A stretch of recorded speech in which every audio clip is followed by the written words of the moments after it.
Bienvenido de nuevo. En este vídeo vamos a estar hablando de los senadores. Los senadores, el estatuto, las funciones, régimen económico y protección social. Vamos con el estatuto en primer lugar.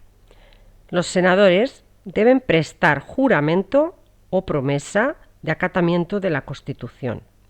Los senadores ostentan prerrogativas que son comunes entre los miembros de los parlamentos democráticos y que están dirigidas no a proteger o a favorecer al Parlamento en sí, sino a garantizar el pleno ejercicio de las funciones correspondientes a las cámaras de las que forman parte, asegurando su independencia respecto a los demás poderes.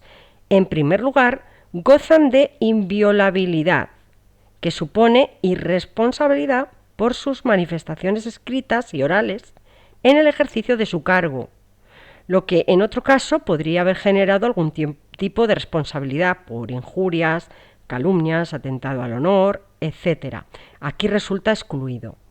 Con ello se trata de no inhibir a los parlamentarios por las posibles consecuencias de sus intervenciones, en la consideración de que la más plena libertad de palabra es necesaria para que el Parlamento pueda desarrollar sus funciones, especialmente la crítica y controladora. Esta irresponsabilidad es absoluta, cubre todos los discursos y manifestaciones y perpetúa, se mantiene incluso una vez abandonado el escaño, pero está limitada a las intervenciones que se producen en las sesiones parlamentarias, no a las que un senador puede mantener en actos al margen de los parlamentarios en sentido estricto. Vale, continuamos. Que dice que de otra parte, la inviolabilidad no impide que el presidente del Senado ejerza sus facultades disciplinarias. Así, puede llamar al orden al senador que profiera palabras ofensivas o que interrumpa los debates e incluso exigirle que abandone la sala. En segundo lugar, los senadores gozan de inmunidad. Esta prerrogativa supone que no pueden ser inculpados ni procesados sin previa autorización de la Cámara solicitada mediante suplicatorio. Con esta exigencia se trata de que la misma pueda comprobar si tras la acusación contra un senador se oculta una persecución política.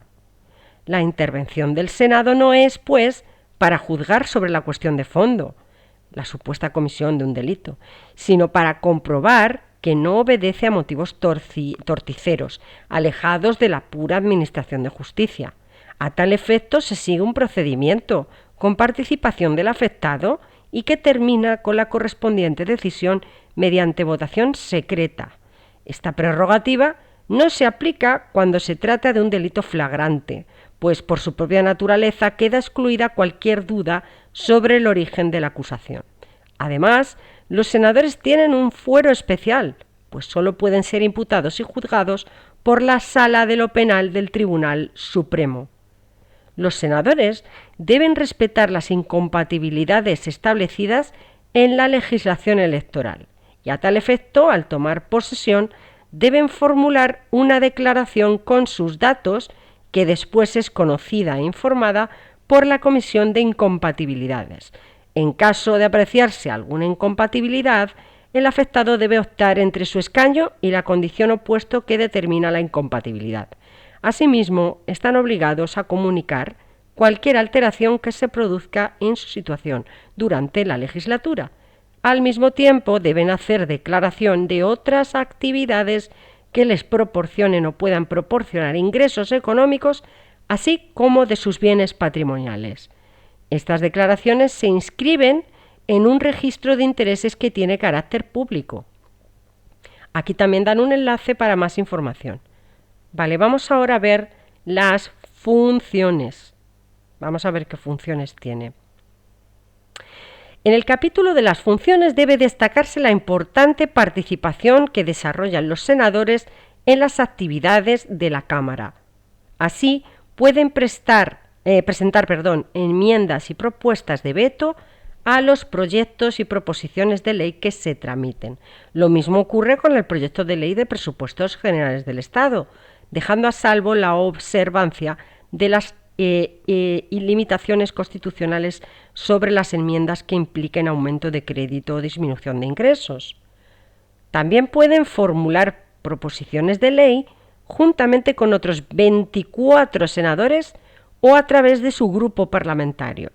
Todo ello sin perjuicio de que su participación con el voto en la aprobación o rechazo de todas las iniciativas y en materia de control, los senadores pueden presentar preguntas de contestación escrita u oral e interpelaciones.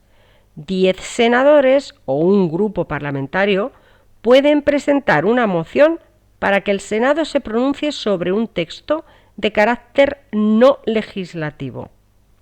Las posibilidades de intervenir en los debates son muy amplias, ya que se aplica el principio de que todo senador podrá intervenir una vez que haya pedido y obtenido la palabra, y solo podrá ser interrumpido para ser llamado al orden o a la cuestión por el presidente.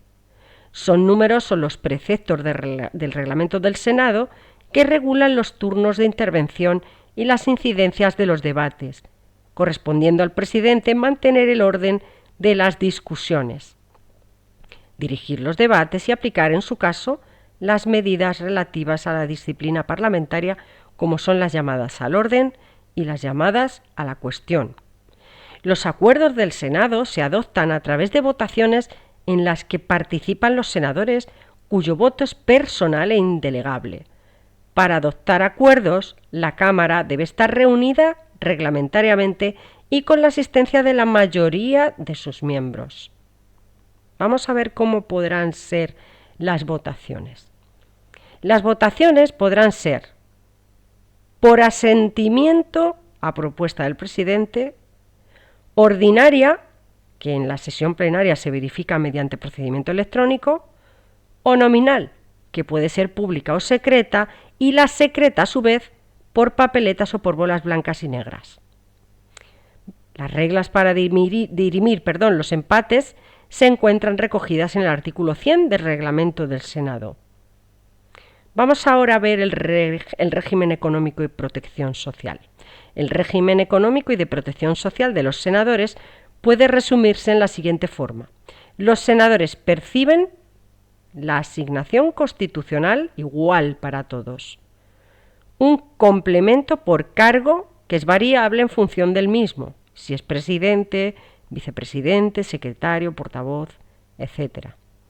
También una indemnización por los gastos de alojamiento y manutención que, en cuanto tales, están exentos fiscalmente, con la particularidad de que los elegidos o designados por Madrid perciben una cuantía sensiblemente inferior.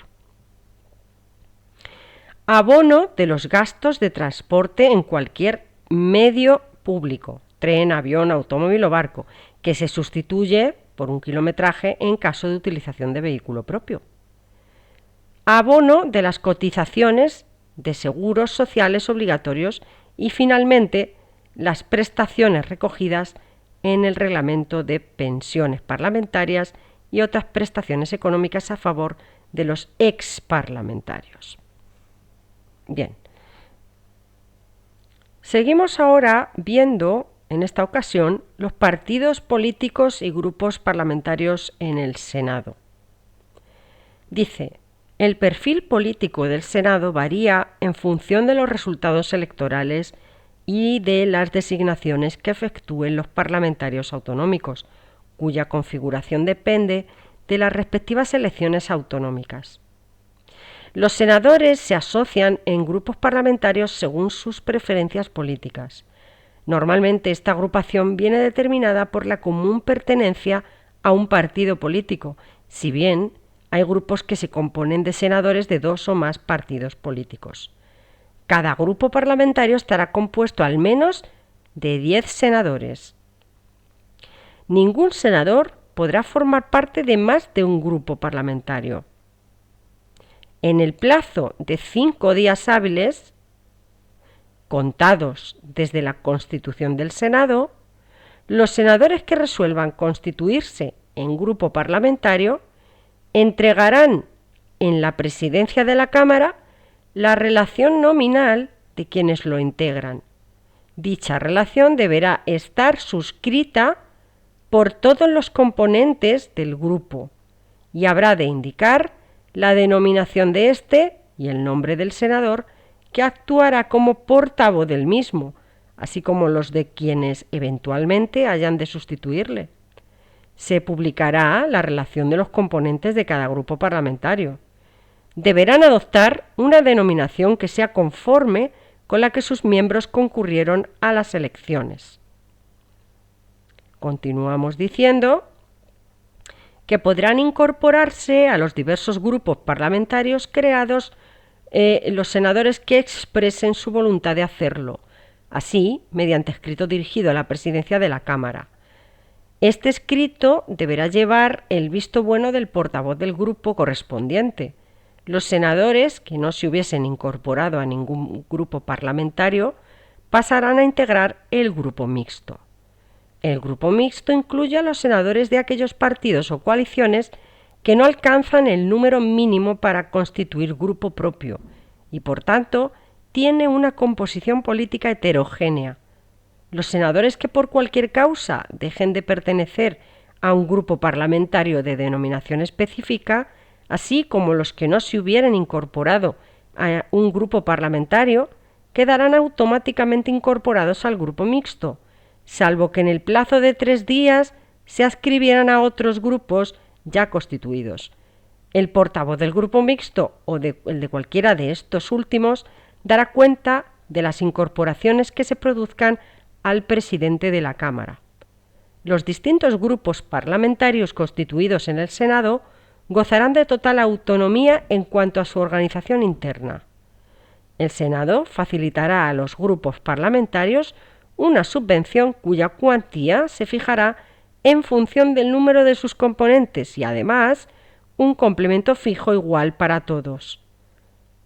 Dentro de los grupos parlamentarios que se compongan de senadores elegidos en el territorio o por las asambleas legislativas u órganos colegiados superiores de 2 o más comunidades autónomas, podrán constituirse grupos territoriales. Ningún senador puede formar parte de más de un grupo territorial. Cada grupo territorial estará integrado al menos por 3 senadores elegidos por el electorado del territorio o designados por la comunidad autónoma respectiva. Los grupos territoriales podrán intervenir en los casos y en la forma establecida en el reglamento del Senado. Dice también que los senadores que decidan formar grupos territoriales deberán entregar en la presidencia de la Cámara, a través de sus respectivos grupos parlamentarios, la relación nominal de quienes lo integran.